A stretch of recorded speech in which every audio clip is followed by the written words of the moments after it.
का ध्यान रखें, please please watch the watch. जी सभापति महोदय, मैं आपका बहुत धन्यवाद देना चाहता हूं कि आपने मुझे भारत के राष्ट्रपति जी के भाषण पे बोलने का मौका दिया है।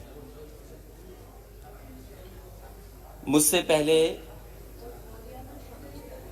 इस देश के बहुत ही सीनियर नेता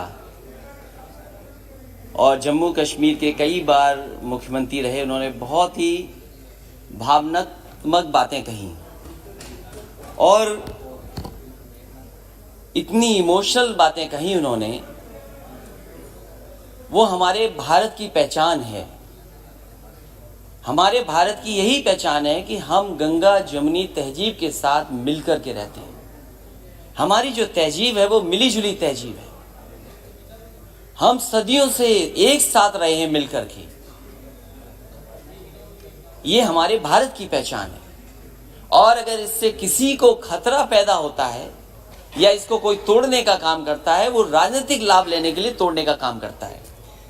सभापति महोदय, जब मैं खड़ा होता हूं तो कोई ना कोई शेर जरूर पढ़ता है, दो लाइनें जरूर पढ़ता है। पिछली बार भी जब मैं खड़ा हुआ तब भी दो लाइनें किसी ने पढ़ी, सामान्य सदस्य ने। सभापति महोदय, आज भी मैं खड़ा हो रहा था, उससे पहले दो लाइनें बोली गई। मैं उन दो लाइनों के आगे अपनी दो लाइनें जोड़ देता हूं और वही देश की राजनीति है। वही रास्ता जो आज सत्ता में लोग हैं उन्होंने अपनाया हुआ है। मैं उनके साथ अपनी दो लाइनें जोड़ता हूं कि जब तक पिछला कर्तव्य लोग समझ पाए, जब तक पिछला कर्तव्य लोग समझ पाए, एक तमाशा और खड़ा कर देता हूं।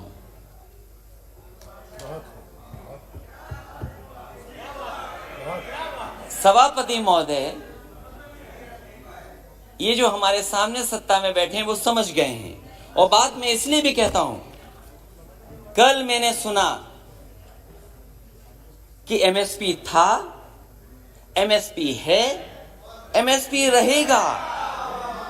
ये केवल भाषण में है, जमीन पर नहीं है, किसान को नहीं मिल रहा।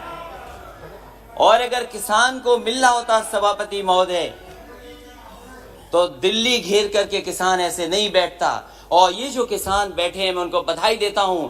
इन किसानों ने न केवल 2, 3, 4 स्टेट बल्कि पूरे देश के किसानों को जगाने का काम किया।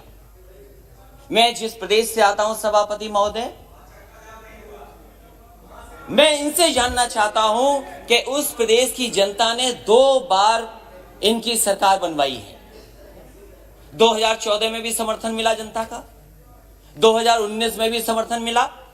मैं इनसे जानना चाहता हूं कि राष्ट्रपति अभिभाषण बोल रहे हैं, क्या जिस डिस्ट्रिक्ट से महामहिम राष्ट्रपति जी आते हैं, क्या उस डिस्ट्रिक्ट में एमएसपी किसानों को मिला है धान का कि नहीं मिला है? और जो लोग जो ये कह रहे हैं कि एमएसपी था, एमएसपी है, एमएसपी रहेगा, मैं उनसे जानना चाहता हूं, माननीय सदस्यों से पूछना चाहता हूं कि बताएं जहां से वो चुन करके आते हैं उस जिले में किसानों को धान का एमएसपी मिला है कि नहीं मिला है। इनके बोलने से मिल गया, लेकिन मुझे खुशी है सभापति महोदय, ये जो बोल रहे हैं, ये देश सुन रहा है, किसान देख रहा है।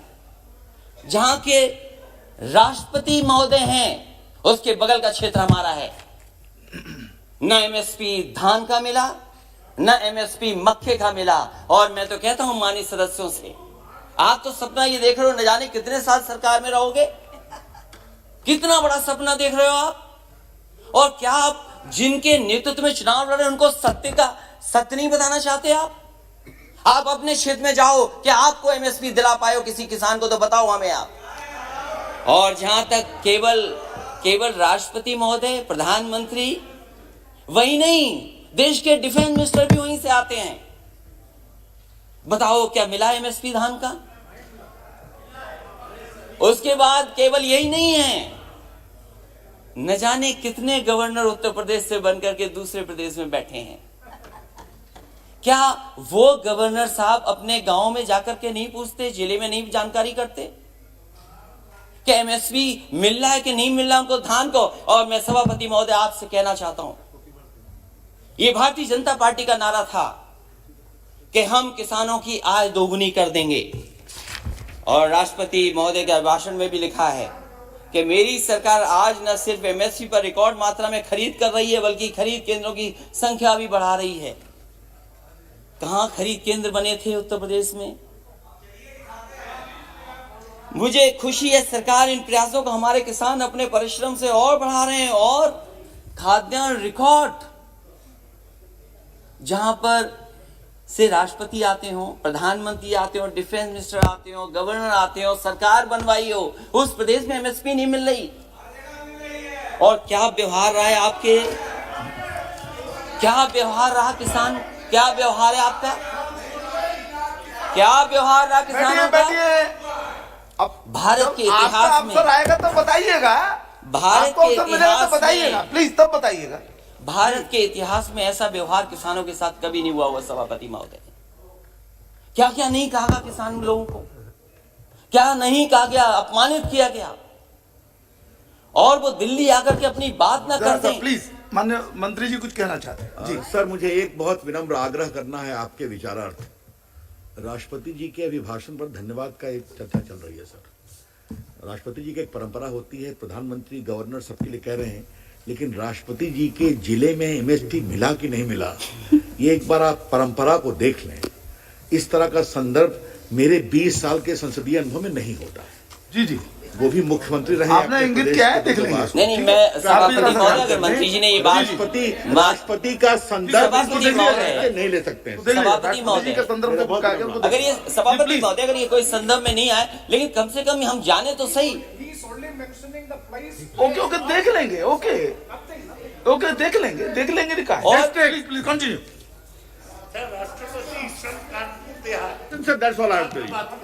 स्वागत है, मैं उनके बगल की स्वागत है, बैठ जाइए। वो वहां से मैं आता मुख्यमंत्री रहे हैं, वो भी जानते हैं, मुख्यमंत्री रहे उत्तर प्रदेश के जी। ऐसा व्यवहार किसानों के साथ कभी नहीं हुआ, और कितना अपमानित किया गया उनको, क्या क्या कह करके नहीं बुलाया गया उनको। और ये जो तीनों कानून है वो केवल इतना चाहते हैं, जब ये सरकार कह रही हम किसानों के लिए कानून बना करके लाएं, अगर किसान उन कानून को नहीं स्वीकार कर रही है तो सरकार क्यों नहीं कानूनों को वापस लेती है? जिनके लिए ये कानून बना है, जिनके लिए कानून बना है, वो कानून नहीं चाहते हैं, तो सरकार को आखिरकार कौन रोक रहा है? और क्या ये आरोप ठीक नहीं है कि कॉर्पोरेट घराने को लिए आपने कारपेट बिछा करके इन कानूनों को लाने का काम किया? आपने, आप जनता से चुन करके आते हैं, जनप्रतिनिधि बन रहे हैं, लेकिन लगता है यहां पर है सदन में बैठ करके आप धन प्रतिनिधि बन करके आए हैं। और क्या कहते हैं आप? जो लोग आंदोलन कर रहे हैं उनके लिए आप क्या कहते हैं? जो आंदोलन, ये देश आजाद हुआ आंदोलन से, न जाने कितने अधिकार मिले आंदोलन से, वोट डालने का महिलाओं का अधिकार आंदोलन से मिला, न जाने कितने आंदोलनों से नेता निकले बन करके। राष्ट्रपिता महात्मा गांधी देश के बने क्योंकि आंदोलन लड़े, आंदोलन में खड़े हुए, न केवल अफ्रीका, दुनिया, बल्कि भारत जैसे देश को आजादी दिलाई उन्होंने। उस आंदोलन के बारे में क्या कहा जा रहा है कि आंदोलन जीवी हैं। मैं उनको क्या कहूं, मैं उन लोगों को क्या कहूं जो लगातार चंदा लेने निकल जाते हैं? क्या वो चंदा जीवित संगठन के लोग नहीं है? अगर वो हो सकते हैं जिनको आप आंदोलन जीवी बोल रहे हैं, तो आप भी तो चंदा लेने के लिए निकल पड़ते हैं, जब कहीं तब निकल जाते हैं आप। क्या आप चंदा जीवी नहीं है? और फिर आप कहते हो कि मंडी मॉडर्नाइज करेंगे, मंडी मॉडर्नाइज करेंगे, मंडी मॉडर्नाइज। अब बोलते रहिए आप। मैं सभापति महोदय मैं कहना चाहता हूं, मैंने पढ़ा कि हम मंडी को मॉडर्नाइज करेंगे, इंफ्रास्ट्रक्चर बनाएंगे। देश में सबसे बेहतरीन अगर एक्सप्रेस वे कहीं बना तो उत्तर प्रदेश में समाजवादी सरकार ने बनाया। और मैंने हमेशा कहा ये शहरों को जोड़ने के साथ साथ गांव को जोड़ता है। जहां शहरों की अर्थव्यवस्था को बेहतर करेगा, वहीं गांव की अर्थव्यवस्था को भी बेहतर बनाएगा। इसलिए उसके आसपास मैंने मंडियां बनाई। मैंने आलू की मंडी बनाई कन्नौज, फर्रुखाबाद, कानपुर देहात के आसपास के लोगों के लिए। एक मैनपुरी, इटावा और आसपास के लोगों के लिए अनाज की मंडी बनाई। अरे बाबा रामदेव जी से बहुत योगा सीखते हैं ये लोग। उन्हें भी मैंने 500 एकड़ जमीन दी एक मंडी बनाने के लिए। आम की मंडी बनाई। मैं इनसे जानना चाहता हूं, लाखों करोड़ों रुपए इन्होंने मंडियों के इंफ्रास्ट्रक्चर के लिए दिए थे, वो पैसा कहां चला गया? जितनी ईंट लगाई थी समाजवादी सरकार में, उससे आगे मंडियां नहीं बढ़ पाई, वहीं का वहीं काम रुका हुआ है। और फिर अभी प्रधानमंत्री जी गए थे। हमारा प्रदेश तो बहुत अच्छा प्रदेश है। अगर बड़ी चीज दिल्ली से बिके तो हमारे मुख्यमंत्री छोटी चीजें बेच देते हैं। समाजवादी सरकार में बना समाजवादी पूर्वांचल एक्सप्रेस वे जो बलिया गाजीपुर को जोड़ता है और आगे बिहार से लेकर के आगे लोगों को मदद करेगा। अलाइनमेंट समाजवादी सरकार का, लैंड एक्विजिशन समाजवादी सरकार की, और जो व्यवस्था दी थी मंडियों के लिए। मैं जानना चाहता हूं कि आखिरकार मंडियां क्यों नहीं बन रही उसके किनारे? क्यों नहीं मंडियां बन रही? और जहां तक मंडियां क्यों नहीं बन रही? गाजीपुर में मंडी बननी थी, आजमगढ़ में मंडी बननी थी, सुल्तानपुर मंडी बननी थी। और जहां तक अपराध की बात कर रहे हैं सभापति महोदय, देश का पहला मुख्यमंत्री होगा जिसने अपने मुकदमे वापस ले लिए। मुझे बताए कोई मुख्यमंत्री जिसने वापस लिए हो मुकदमे अपने। और फिर अपराध की बात कर रहे हो, ठोको नीति चल रही है, जिसको चाहो उसको ठोक दो। और कानून व्यवस्था की बात करोगे, महिलाओं की बात करोगे। मेरी माता जी बैठी हैं, महिलाओं पे बहुत चिंतित रहती हो। जाओ क्या हालत है उत्तर प्रदेश में माताओं बहनों की, और अपने आंकड़े निकाल करके देखो क्या आंकड़े हैं। सबसे ज्यादा अपराध अगर कहीं हुआ है तो महिलाओं के साथ अपराध उत्तर प्रदेश में हो रहा है। तो इसलिए सभापति महोदय मैं कहना चाहता हूं, राष्ट्रपति जी के अभिभाषण पर बोलिए ना।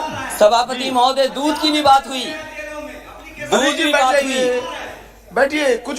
सभापति महोदय, दूध की भी बात हुई। प्लीज बैठ जाइए। मैं इनसे जानना चाहता हूं, उत्तर प्रदेश सरकार ने, जब समाजवादी सरकार थी तो गुजरात का अमूल प्लांट वहां लगाए, 5-5 लाख लीटर के 2 प्रोक्योरमेंट के प्लांट लगे।